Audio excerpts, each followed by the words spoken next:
I mean, what he should have done is this, honestly. If he had just, you know, pushed her away into the stands. Yay, Dad! The internet went into overdrive, and it wasn't just about a baseball anymore. They claimed Cheryl Richardson Wagner didn't just grab a foul ball, she grabbed a child's once-in-a-lifetime dream. One short clip flipped her whole world upside down, and suddenly she wasn't just some fan in a Phillies jersey. She was the villain of the season. In just hours, online detectives were digging through her name, her life, even her career. Headlines screamed that she'd been fired from a New Jersey school district, but was that fact? Or just the internet making up its own script for drama? The story started at Lone Depot Park. Phillies versus Marlins, when Harrison Bader smashed a homer into left field.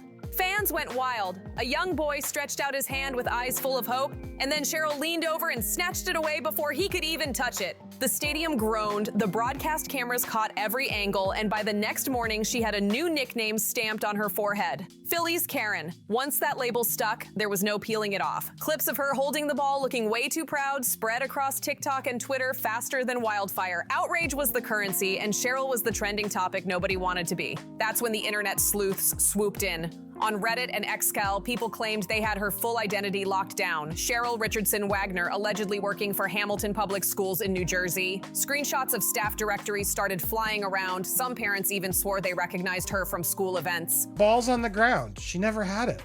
She never had it.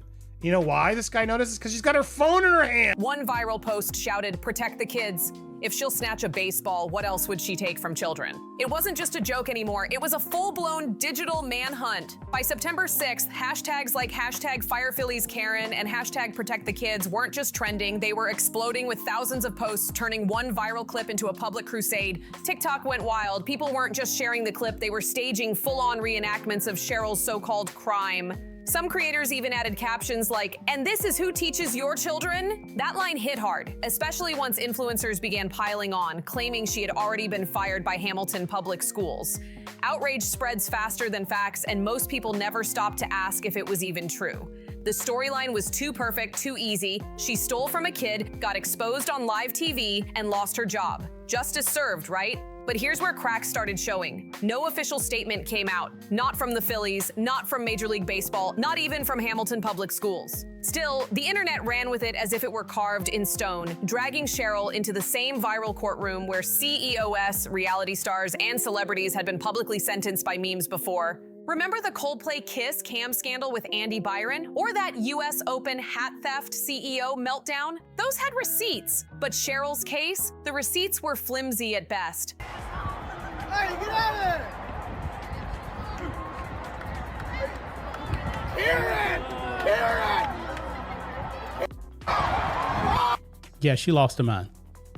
This woman completely lost her mind. Screenshots, whispers, and anonymous claims stitched together into a messy narrative. Yet that didn't stop her name from spreading across platforms like wildfire, with local parents even whispering in forums, wondering if the woman teaching their kids was really Phillies Karen. By the morning after the game, TikTok's For You page was flooded with clips of Cheryl clutching that baseball like it was treasure. Creators zoomed in on her face, slapped dramatic soundtracks over it, and compared her smirk to Disney villains. The comments got vicious. "That kid's face will haunt me forever," one person wrote, while another spat, "She deserves to lose way more than a baseball." That fury gave oxygen to the job rumors. Reddit threads blew up. Titles like "Phillies Karen teaches your kids" shot to the top of Arst Phillies and Arst Public Freakout. Amateur detectives dropped screenshots they swore were from Hamilton Public Schools staff rosters, circling the name Cheryl R. Wagner as if it were undeniable proof. Some even claimed they had insider knowledge. "She's gone," they insisted, and people ate it up, not because it was verified, but because it fit the story they wanted to believe. Karma, quick and easy. Soon, TikTok stitched those rumors into full-blown breaking news segments. Influencers with hundreds of thousands of followers posted green screen videos showing fake termination letters behind them. They declared, "Every moment around my kids is a potential teaching moment, so I try to keep that mentality, and I guess it shined through." He didn't want his kid to have the day ruined, didn't want to get some big epic fight, and he even said he was holding back. Breaking news. Phillies Karen just got fired from her school job. The wildest part, none of it was verified, but once the internet believes a story, it becomes reality in people's minds. Accuracy didn't matter anymore. The only thing that counted was speed, virality, and the thrill of dunking on a woman who had just been crowned America's newest villain.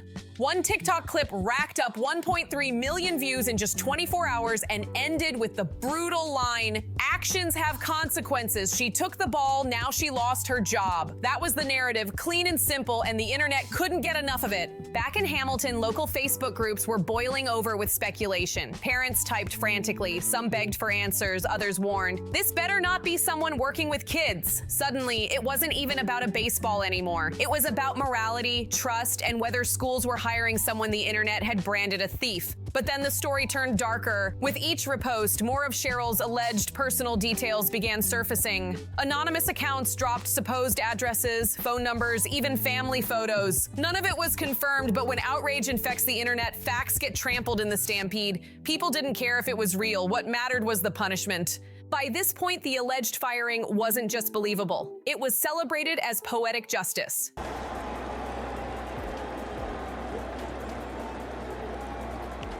Now, here's what's crazy. People have been identifying her, giving all these names, saying that she was an administrator at some school. There have been several people now reporting and saying, oh, great, she got fired.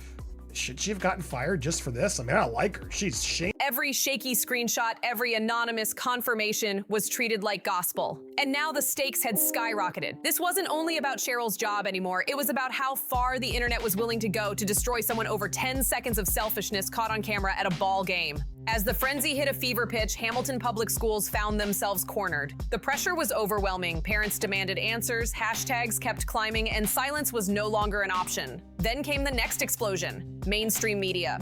By the third day, local Philadelphia outlets swooped in, eager to capitalize on a story that mixed baseball, drama, and morality. Headlines screamed across regional news sites, "Fan accused of snatching ball from child identified, rumors swirl around Hamilton school employee." The tone was cautious. They used words like alleged and reportedly, but the damage was already done. The internet had convicted her, and now journalists were just scrambling to catch up. That's when Hamilton Public Schools finally broke their silence. And the saga took an even wilder turn. When Hamilton Public Schools finally spoke up, it wasn't the calming voice of reason people expected. It was like tossing a match into a room already filled with gasoline. Their carefully worded statement was released late in the afternoon, just 3 days after Cheryl had been crowned Phillies Karen. It read like every polished corporate PR note you've ever seen. Short, vague, and designed to cover every possible angle without saying anything at all. The district's spokesperson announced, Hamilton Public Schools is aware of the social media reports concerning a community member identified in connection with a viral video. While we cannot comment on personnel matters, we are committed to upholding the highest standards for our staff and ensuring the safety and well-being of our students. Sounds pretty safe, right? Wrong. To the internet, that bland statement was practically a confession. TikTokers clipped it, plastered captions like, "They just admitted it," and looped the audio under dramatic background music. Twitter, or X as Elon insists we call it, exploded with claims that the district's silence on whether Cheryl was still employed proved she had been fired behind the scenes. In just hours, the school's attempt to de-escalate the situation morphed into the exact opposite. Proof in the eyes of the internet jury that Cheryl was guilty. Local parents weren't reassured either. On Hamilton Facebook groups, the statement only fueled more speculation. Why wouldn't they just say she doesn't work there anymore? One mother wrote, racking up hundreds of likes. Another user posted, "That's code for they're investigating her. Watch." Suddenly, Hamilton wasn't just dealing with online outrage, it was dealing with a local trust crisis. Parents wanted transparency, the community wanted answers, and every hour without clarification felt like another nail in Cheryl's coffin. By day 4, Philadelphia media had doubled down. Outlets like the Philly Inquirer and NBC 10 ran stories with headlines that stopped just short of confirming the rumors, but leaned heavily on innuendo. Fan accused of snatching ball from child linked to local school employee. The word linked did all the heavy lifting, but once the story jumped from gossip blogs to mainstream outlets, the narrative was cemented. And the news cycle only made things worse. Every cable segment recycled the same clip of Cheryl snatching that ball, playing it over and over until it seared into people's memories. Sports talk radio weighed in with callers shouting that she was a disgrace to Philadelphia fans and demanding her immediate firing. By the end of the week, you couldn't escape Cheryl's face, whether you were on TikTok, Reddit, ESPN, or your local evening broadcast. What made it even wilder was how influencers began weaving Hamilton's statement into their content. One popular TikTok creator who calls herself Justice Mama posted a viral video where she held up a copy of the district's vague message and shouted, "This is how institutions protect bad people." The video pulled in 900,000 views in 48 hours. Another influencer edited the statement into a fake breaking news package, complete with flashing sirens, a mock CNN-style ticker, and the words, "Phillies Karen terminated from school job." The kicker? None of it was actually true. But by now, truth didn't matter. The mob wanted blood, and Cheryl had already been chosen as the sacrifice. And Cheryl herself? Silent. Completely silent. No interviews, no tweets, no Facebook posts, nothing. Her absence only amplified the drama. With no defense coming from her side, every rumor was allowed to grow unchecked. To many, her silence was confirmation. If she wasn't guilty, she'd speak up, one Reddit commenter argued, earning thousands of upvotes. Others claimed she was hiding behind lawyers, which made her seem even more suspicious. The woman had become a villainous ghost, haunting every feed without ever saying a word. Even her family wasn't spared. Alleged relatives of Cheryl began receiving harassing messages. Some anonymous accounts posted photos of people they claimed were her siblings or cousins, attaching captions like, "The apple doesn't fall far from the tree." This wasn't outrage anymore. It was a full-blown witch hunt. The spiral kept spinning. By the fifth day, national outlets picked up the story. CNN ran a segment about sportsmanship and morality in the age of virality. Fox News labeled her the foul ball thief. The New York Post ran a front-page headline, "Caught red-handed, Phillies fan steals ball from boy."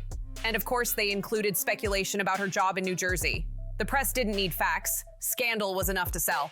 And while the media cashed in, Cheryl's world kept shrinking. Reports surfaced that she had deleted her LinkedIn and made her Facebook private. Screenshots circulated showing her old posts, everything from photos at Phillies games to family cookouts with captions like, "Look at her, smiling while stealing from a kid." Strangers were digging through years of her personal life, turning memories into exhibits in the court of public opinion. The frenzy hit a boiling point when a Change.org petition appeared online titled, "Fire Phillies Karen from Hamilton Public Schools immediately." Within 2 days, it gathered over 20,000 signatures. People from all over the country, most of whom had no connection to Hamilton or even to baseball, were demanding her removal. For many, it wasn't even about Cheryl anymore. It was about proving the power of collective outrage. At this stage, Hamilton Public Schools faced a nightmare scenario. If Cheryl really was employed, they had to weigh the safety of their students against the danger of giving in to mob justice. If she wasn't employed, they had to prove it without violating privacy laws. Either way, their statement had backfired, and their silence beyond that was only making the situation worse. Meanwhile, the kid at the center of it all, the boy who reached for that baseball, was barely mentioned anymore.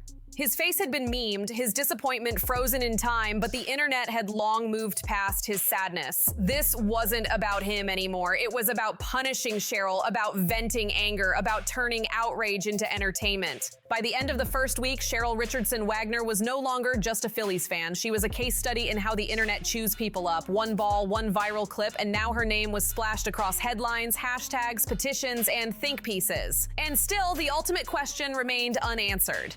Had Hamilton Public Schools actually fired her, or was this all smoke and mirrors created by the digital mob?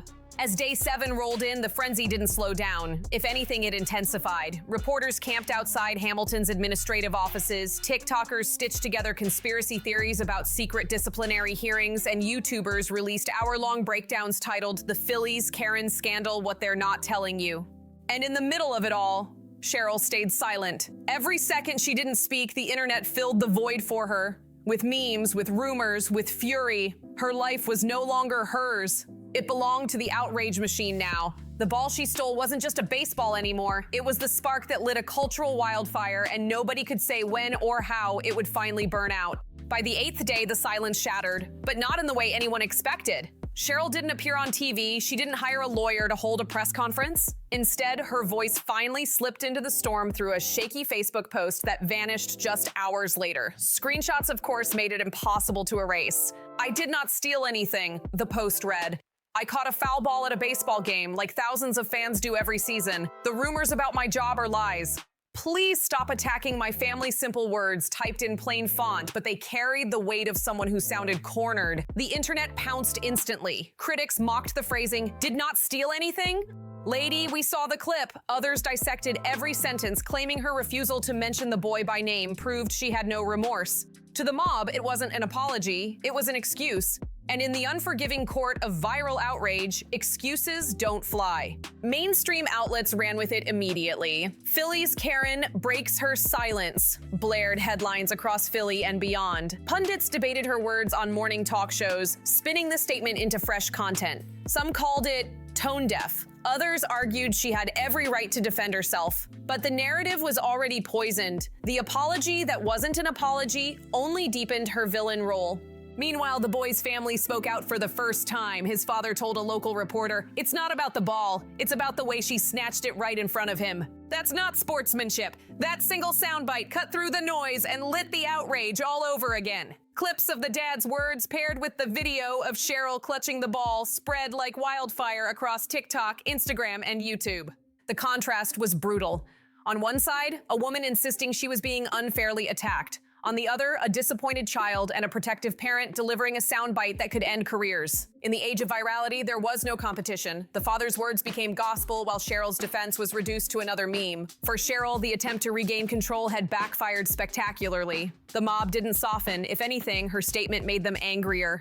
And now the story wasn't just about her job or a foul ball anymore. It was about whether America's newest viral villain could ever claw her way back. Hamilton Public Schools finally dropped a pointed statement, and it hit like a thunderclap. "We have no record of a Cheryl Richardson Wagner ever being employed by Hamilton Public Schools," the release read. Sharp, blunt, and impossible to misinterpret, it directly contradicted the entire viral narrative. But instead of calming the storm, that denial sent the mob into overdrive. If she never worked there, then why were there screenshots? If she wasn't fired, why were thousands so convinced? The contradiction didn't end the drama, it deepened it. Insiders noted how unusual it was for a school district to move this fast. Most times, public institutions stay silent, hoping scandals burn out on their own. But Hamilton's quick response signaled how loud, how relentless the backlash had gotten. A local reporter told NJ.com, "The fact that Hamilton even addressed this shows just how intense the noise was." Yet online, people weren't buying it. On TikTok and Twitter, suspicion spread like wildfire. Some users claimed the district was covering up to protect itself. Others accused them of playing word games, saying maybe Cheryl wasn't technically an employee, maybe she was a contractor, a substitute, even a volunteer. In the eyes of millions, even a flat-out denial couldn't compete with the narrative they wanted to believe. The irony was brutal. While the internet screamed she had been fired, Hamilton was swearing she was never on payroll to begin with. But Cheryl herself, she stayed completely silent. No press release, no apology, no interview. Her silence created a vacuum that only fed the beast. Was she hiding? Was she lawyering up? Or, as one YouTuber speculated, was she preparing to sue for defamation? With no answers, creators filled the gap, spinning conspiracies for clicks and turning Cheryl into not just a villain, but a mystery wrapped in a cover-up. Meanwhile, commentators started drawing parallels. They compared the frenzy to the Chicago Cubs' infamous Steve Bartman incident. One fan interfering with a foul ball, becoming a citywide outcast. Others tied it to the Polish millionaire CEO caught on camera snatching a child's hat at the US Open. Each case proved how fast sports outrage can morph into cultural judgment. But Cheryl's case was even messier, mixed with questions of morality, employment records, and whether the internet had crossed a line into pure fabrication. By now, the question wasn't just whether she took that ball, it was whether the world had fired the wrong woman, literally and figuratively. If Hamilton's denial was real, then the entire viral mob narrative might collapse under its own weight. But before that truth could settle, the fury hit another peak. Because when Hamilton tried to slam the door shut, the mob kicked it wide open again. Screenshots of supposed staff rosters, alleged LinkedIn pages, and years-old directories kept resurfacing, captioned with taunts like, "So we're all just supposed to believe the school district?" TikTokers went wild, uploading split-screen videos, Hamilton's denial on one side, their proof on the other, before declaring they're hiding something. The denial wasn't closure, it was gasoline, and the fire burned hotter than ever. Fans simply refused to let go. On Reddit, thread after thread twisted into wild theories that Hamilton Public Schools was playing games with words. Maybe Cheryl wasn't a full employee. Maybe she was a contractor. Maybe she used her maiden name. Every rumor became proof. Every contradiction became another chapter in a growing conspiracy. One viral post summed it all up with brutal simplicity. The cover-up is worse than the crime. In reality, there was no cover-up, but in the court of public opinion, facts rarely matter. Once a narrative takes root, it grows its own branches. Sports radio hosts debated live on air whether Hamilton was lying to dodge liability. A Philadelphia columnist compared the district's denial to corporate spin, writing, "It's easier to say she never worked there than to admit they hired the woman who stole a child's joy on national TV." That single line caught fire, screenshotted and shared across platforms as if it were gospel. Meanwhile, YouTubers and podcasters cashed in big. Hour-long breakdowns dissected Cheryl's every facial expression in that viral clip. Her silence was framed as guilt. If she really wasn't fired, why hasn't she spoken up herself? One host demanded, racking up hundreds of thousands of views in less than a day. Even emails, real or fabricated, allegedly sent to Hamilton administrators started circulating. Screenshots of replies, true or not, went viral too. The irony was painful. Strangers had no real connection to Cheryl, yet they had dragged an entire school district into a PR nightmare it couldn't escape. Broader debates reignited. Pundits compared Cheryl's treatment to Steve Bartman in Chicago, the infamous foul ball that ruined a man's life. Others linked it to more recent scandals, like the millionaire CEO snatching a kid's hat at the US Open, or Andy Byron's kiss cam fiasco at a Coldplay concert. But unlike those scandals, Cheryl's case had no hard evidence of professional fallout. The firing was fiction, born entirely from the internet's determination to make it true. By now, Cheryl wasn't just a woman in a Phillies jersey. She had become a stand-in for anyone trialed, convicted, and sentenced by the internet in record time. Hamilton's denial clashed head-on with the mob's determination to believe otherwise, and eventually the story broke wide open. The truth when it landed was shockingly simple. Cheryl Richardson Wagner had never been fired because she never worked at Hamilton Public Schools to begin with. The denial wasn't spin, it was fact. The viral directories were misreads. The screenshots were fakes or coincidences. The angry parents had aimed their fury at the wrong target. But here's the twist. Cheryl hadn't lost her job. She lost something worse. She lost her reputation. That was the punishment, and no HR paperwork could undo it. For days, TikTok comments insisted Hamilton was covering up. Others swore Cheryl's name had been scrubbed from rosters. The truth was finally out there, but it didn't matter.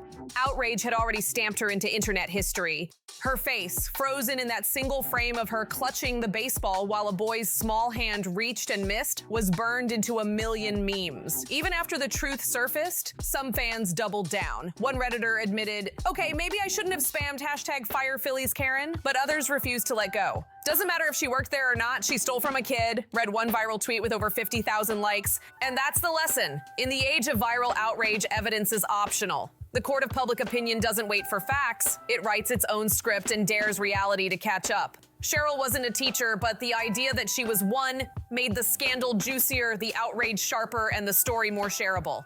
That's why the narrative stuck, even as it collapsed under scrutiny.